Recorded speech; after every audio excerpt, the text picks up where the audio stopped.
I'm very fortunate to be passionate about what I do. And added to that, I'm able to teach my passion. Teaching to make instruments is exceptionally fulfilling because it gives people the opportunity to see what they're able to do. Now, they may not go on to make another instrument, but it will often push them into another realm of creativity. So currently, we are experiencing an enormous technological and information explosion. You can literally get information anywhere at any time. Now I want to reminisce quickly of how we used to do research before technology and information. We used to use these things called libraries. Now, this entailed going to a library physically, going to the library it was like a cabinet with a whole lot of little drawers, and you had to search these drawers, and they were full of little cards, and you had to go and search by either subject, title, or an author. Find out the book you want to do, see where it was, go to the shelf, physically take it off, and go to a table and do your research. Now today, we do this in seconds on our cell phone. Make no mistake, technology and artificial intelligence is a phenomenal tool. And it's getting easier and easier to use. So we tend to lean automatically in that direction. But technology does it for us. I'm going to say that again. It does it for us. Now, at some stage, you've all made something, I'm sure. And this process begins with the idea, the thought. And this is followed by the design. And the design can be in the form of a technical drawing, or it can be a sketch. And then comes the physical manufacturing, the making of it. Now, how does this make you feel? Well, it feels like you've got a sense of achievement, a sense of satisfaction. And why is this? Because you did it. I've noticed over the years that when teaching people to make a guitar, it takes the creative process to a different level. I'm going to use an example of buying a new car. So you arrive at the dealer to take delivery of your vehicle, and you get in the vehicle, and it's got this brand new smell. It's a fantastic smell. And you get in the car, and you drive it out the showroom, and it goes, it's so quiet, it's such a good feeling, and you feel special.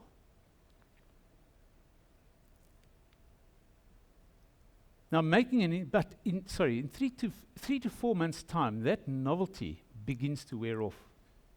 In 5 to 6, 7 months' time, it's now becoming a mode of transport. Now, making an instrument for the first time can be amongst one of your top life experiences. When you pick it up to play it, and someone walks past and says, "Gee, where did you get a guitar with your name on it?" And in telling the story, you're going to relive that whole experience. Even when you pick it up to play it on your own, you'll hold it in your hands and you'll think, "Geez, I can't believe that I've just made this." And again, part of that experience will get relived. Every time, even when I finish an instrument, I look at it and I'm just in disbelief of what I've just made. It's just such a phenomenal feeling. Some years back, I had a pastor who he was retired and he had absolutely zero experience in woodwork. He had never touched a chisel or a saw. And he confessed to me afterwards that on the first day when we were going through the safety procedures, he said he was so nervous. His hands were absolutely wet with sweat. And he almost came up to me and said, "Listen, there's no ways I can do this. I can't do it. It's way out of my capability." But he persisted. And when he finished, it made such an impact on him that he went back to his congregation. He prepared a 3-week PowerPoint presentation to explain to them how this process affected him spiritually. Now, making a guitar we use natural materials, and the function of making an instrument is to create a certain sound. So it starts off where I will go and select a piece of wood, and I'll look at the grain, I'll check the matching, I will check for any defects, and then I'm going to feel the wood. I'm going to flex it, I'm going to feel the strength of it, I'm going to feel the weight of it. And then I do what I call a tap tone. I'm going to hold a piece of wood in a certain place, and I hope you can hear this over this microphone, and I'm going to tap it. You can hear it makes a note. Now, it's not important what the note is, it's just that the note must be sustainable and it must hang for as long as possible. If I tap it and it makes like a thunk sound, dull, I reject it. And when I work the wood, cut it and plane it, it gives off a smell. And every timber has its own smell. You can actually identify most timbers just by what they smell like. Now, I have just used 4 out of my 5 senses just in that one process. Can I find the best piece of wood in the world? No, I can't. I have to learn to work what I have around me in my environment. And my job is to make the best of what I have. And this teaches us a very important life lesson, to compromise. When I start a class, I will tell the students that when you're finished making this process and you learn how it works, you will never look at an instrument the same again. And what they tend to do when they pick up another instrument is the first thing they do is they put their hand in the sound hole to feel if it's smooth. Now, it's important that it's smooth. And if it's rough, it means that the fibers in the timber are standing proud slightly. And this gives it that rough feel. Now, I'm going to use an example of an eagle or a big bird taking off or flying over you. As you pick, as it takes off, you're going to get this sound. But an owl, on the other hand, can descend down onto its prey in stealth mode. So when it's coming down and it's flapping its wings to slow down, there's almost no sound. And this is because at the tip of the owl's wings are these many, many fine feathers. So as it flaps its wings, those fine feathers catch and diminish the sound almost completely. Now, the same thing happens in an instrument. When you pluck a note and that sound is rushing around in the box, if it is rough, those fibers are going to pick up part of that sound and diminish it slightly. If it is smooth, we're going to get a better quality of sound. Now, a guitar works with frets. If I press a string down on a fret, it'll give me a specific note.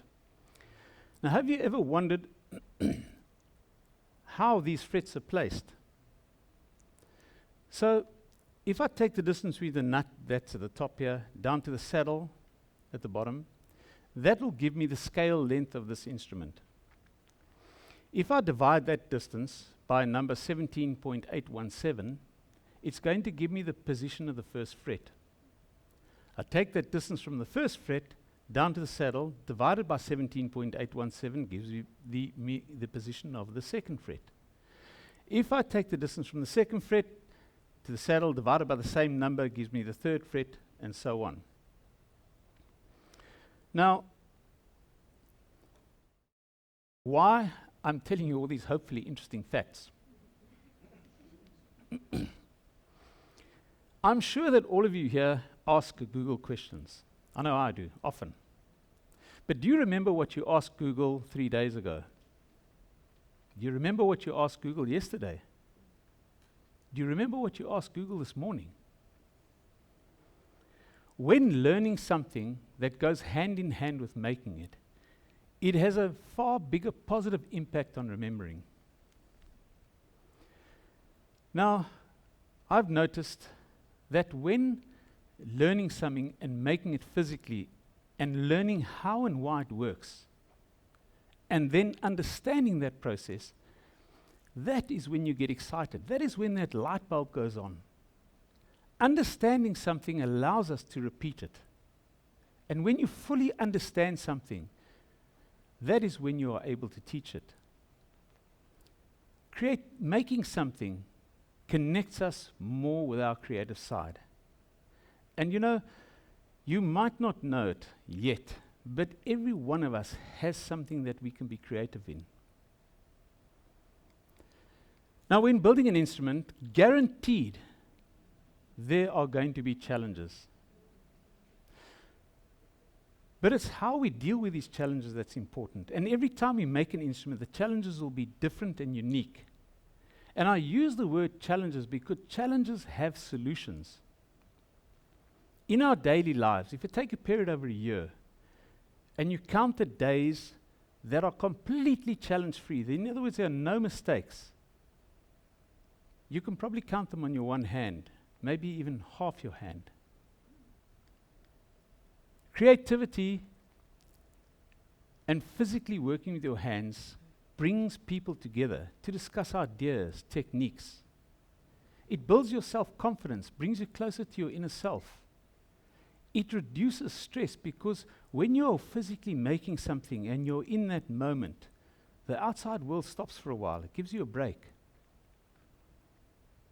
I'm sure you've all heard that saying, enjoy the ride or enjoy the journey. When moving from point A to point B, how often are we just focused on getting to point B and we are missing the steps that we are taking to get there?